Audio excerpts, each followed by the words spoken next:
Hello बच्चों।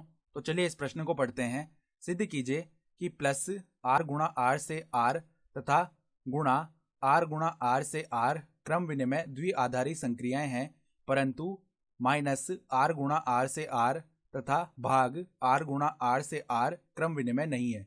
तो देखो, हमें सिद्ध करके दिखाना है कि जो चार संक्रियाएं हैं प्लस, गुणा, माइनस और भाग, इन संक्रियाओं के बारे में हमें सिद्ध करना है कि प्लस और गुणा जो है वो तो क्रम विनिमय है आर गुणा आर से आर में, और माइनस और जो भाग है वो क्रम विनिमय नहीं है आर गुणा आर से आर में।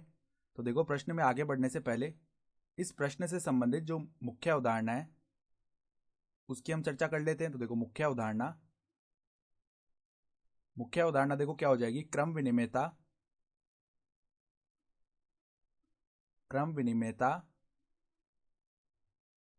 के लिए आवश्यक शर्त क्या होती है? यदि ए स्टार बी का मान बी स्टार ए के बराबर आ जाए तो यहाँ पे स्टार संक्रिया जो है वो क्रम विनिमय हो जाती है। ठीक है, तो यहाँ पर देखो, हम किसकी बात कर रहे हैं? आर गुणा आर से आर की बात कर रहे हैं। तो यहाँ पर ए और बी आर से लेने हैं, तो प्रत्येक ए कोमा बी हम आर से ले रहे हैं। ठीक है, तो इस प्रकार होता है क्रम विनिमयता की शर्त।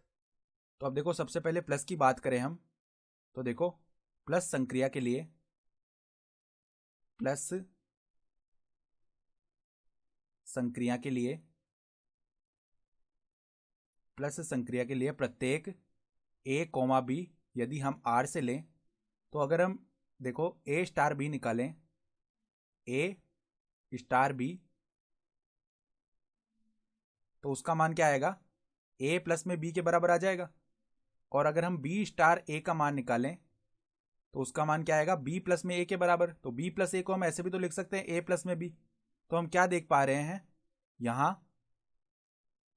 यहां ए स्टार बी का जो मान है वो किसके बराबर आ रहा है? बी स्टार ए के बराबर। तो हम क्या कह सकते हैं? अतः प्लस आर गुणा आर से आर में क्रम विनिमय है। ठीक है, क्योंकि ए स्टार बी का मान बी स्टार ए के बराबर आ रहा है। अब उसी प्रकार गुणा संक्रिया के लिए देख लेते हैं। तो देखो, गुणा संक्रिया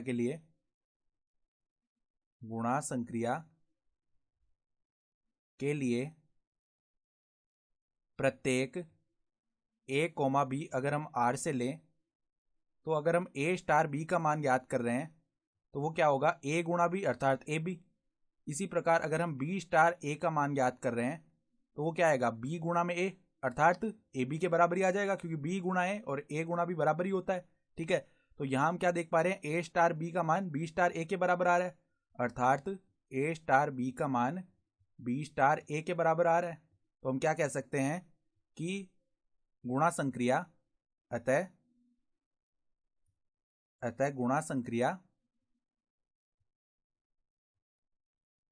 आर गुणा आर से आर में क्रम विनिमय है। ठीक है, अब देखो, अगर हम माइनस के लिए बात करें तो माइनस संक्रिया के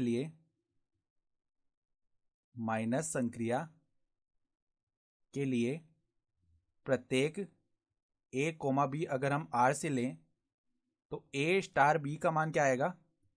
ए माइनस बी के बराबर। और अगर बी स्टार ए का मान निकालें तो वो क्या आएगा? देखो, ए स्टार बी में अगर हम ए माइनस बी ले रहे हैं, इसका अर्थ क्या है? जो पहले आ रहा है उसको हम पहले लिख रहे हैं, अर्थात ए स्टार बी लिखा तो ए माइनस बी लिखेंगे। तो बी स्टार ए लिख रहे हैं तो बी माइनस ए आएगा। ठीक है, और हम जानते हैं यहां यहां ए माइनस बी जो है वो बी माइनस ए के बराबर नहीं होता है।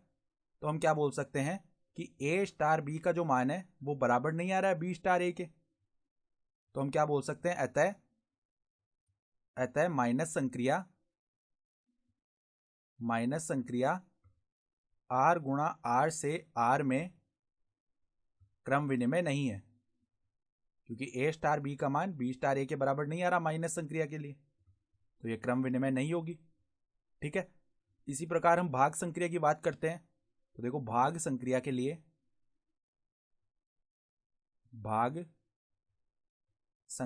लिए प्रत्येक ए कोमा बी हम आर से ले रहे हैं, तो अगर ए स्टार बी का मान निकालेंगे तो वो क्या आएगा, ए बट्टा बी के बराबर। उसी प्रकार अगर हम बी स्टार ए का मान निकालेंगे तो वो क्या आएगा, बी बट्टा ए के बराबर। ठीक है, तो ए बट्टा बी का जो मान है वो बी बट्टा ए के बराबर नहीं होता। ठीक है, तो हम क्या देख पा रहे हैं कि ए स्टार बी का मान बी स्टार ए के बराबर नहीं आ रहा। तो देखो ए स्टार बी का मान भाग के लिए बी स्टार ए के बराबर नहीं आ पा रहा है। ठीक है, तो हम क्या बोल सकते हैं, अतः भाग संक्रिया आर गुणा आर से आर में क्रम विनिमय नहीं है, क्रम विनिमय नहीं है। और यही हमें सवाल में सिद्ध भी करना था, तो हमने चारों भाग सिद्ध कर दिए, तो हम लिख सकते हैं इति सिद्धम। ठीक है, तो आशा करता हूं कि आपको यह प्रश्न समझ में आया होगा। धन्यवाद।